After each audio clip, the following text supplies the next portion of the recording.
All right, we're back. Tim Quill Coaches Corner. Coach, welcome. How are you? Good, how are you? Good. All right. Well, we'll start off. We'll look back at last week. I know we talked about heading into the week with three meets in 5 days, and we did talk about the Marist meet when we chatted last week. But let's look back at the weekend. A couple of conference opponents, St. Rose and LeMoyne. Let's start off with St. Rose. What did you like about that meet on Friday?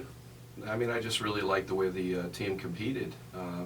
I think we were always concerned right at the beginning of the year of putting 3 meets in 1 week and being on the road for a weekend. It has its own set of demands just based on travel alone. And, for them to go up to RPI, which is where the meet was held, because St. Rose actually only has a 4-lane swimming pool, which I have to give great credit to Keith Murray on what he gets done with his team with only 4 lanes. But the team just really responded well. We got up there a little bit late. It was a little bit of a delay for us actually leaving Southern Connecticut, but they warmed up well, and we had a lot of season best times. Get back on the bus, head back up to Syracuse, and end up taking on LeMoyne. A quick turnaround, less than 24 hours later.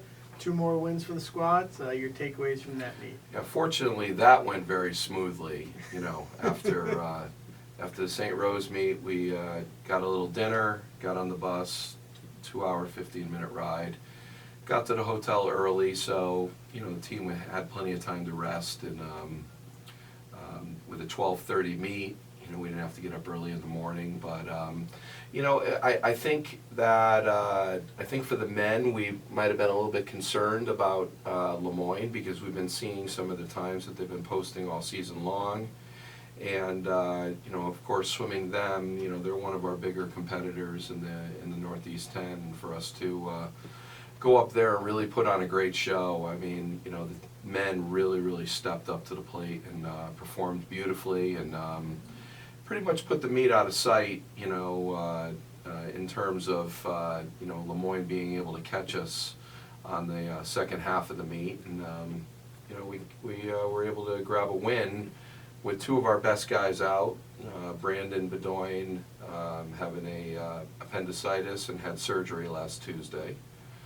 Still out now, and Dylan Swanpole, our team captain, at the Marist meet, he actually blacked out in the locker room after the 200 butterfly. We think that it was dehydration, but he's been out of the water for a week. Today was actually his first day back in, so for us to grab a win on the men's side, I think was really special for the guys' team, kind of really the boost that we needed.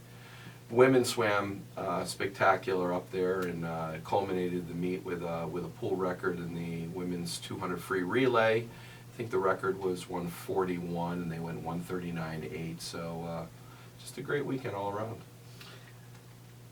After the 3 meets in 5 days rather, now you're going to basically go a meet a week for the next few weeks, and then have a break before the NE10s. Yeah. With that said, do you change the focus, or is there any difference in the concentration on what you're trying to accomplish now at this point by virtue of what you have for the practice schedule and what you have for the meet schedule on the horizon?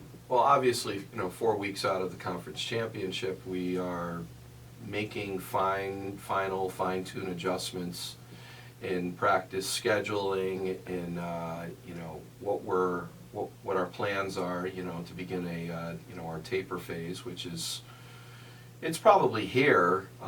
It's just been very, very slight over the past few days. But next week, I think we'll really start to see a pretty big change in their practice volume. And again, the taper for us is basically doing the same thing that we've been doing all season long. It's just that we start to do a little bit less. But the things that we really need to focus on right now is staying healthy. Keeping the stress levels down. Obviously with them going to school, full-time classes now, I think it's important for them to stay proactive and not get behind the 8 ball, and get themselves in a situation where the academic demands become great. It comes down to athlete management at this particular point. You're moving from building to building. Some of the buildings are either the heat's on or it's off, so it's, you're going from 30 degrees outside to maybe 80, and, can't be walking outside with shorts on, Tyler Vandervoss and Jake Valecco. You need to, layer your clothing, dress for winter, keep yourselves hydrated, be eating properly, nutritiously, and maintaining body weight at this particular point, I think is really critical. In regards to what we're looking to get out of the next 3 meets, I mean, there's still some decisions that haven't been made competitively. I mean, we have 3 individual events that we have to consider for each athlete, and we're up in the air with some of them. We're not sure what that 3rd event might be, so I think that we'll continue to move around a little bit in the event order, between UConn this weekend and Bridgeport, and then we're going to go back up to UConn for an invite. Some decisions haven't been made, but we're trying to get to the bottom of that, and I think that the next couple of weeks will pretty much determine that. Last question for you, Coach. As you alluded to, you're going to head up to UConn, face the Huskies this weekend. Give us your thoughts on what you're expecting and what you're hoping to get out of it for your team. I'm expecting we're going to get beat. Again, it's a great opportunity for us to swim the Huskies. They've never been on our dual meet schedule since I've been here. We have gone up there for invitational type formats, but for us to get an opportunity to swim them in a dual meet, I think is really special for our program. Obviously, Division I caliber program. It's good for us to compete up against some better quality competition, and there is no question that they are a far more talented program than we are. But again, I think that's what helps us prepare for our conference championship at the end of the year, is to swim up against better athletes. When you compete up against better athletes, the tendencies are you become a better athlete. It's a special day for Bob Goldberg, who is the head coach at UConn. He is retiring this year, so this is one of his last dual meets of a very illustrious 30-plus year career, and it's just really special that we get an opportunity to compete against them and be there for him at the end of his career.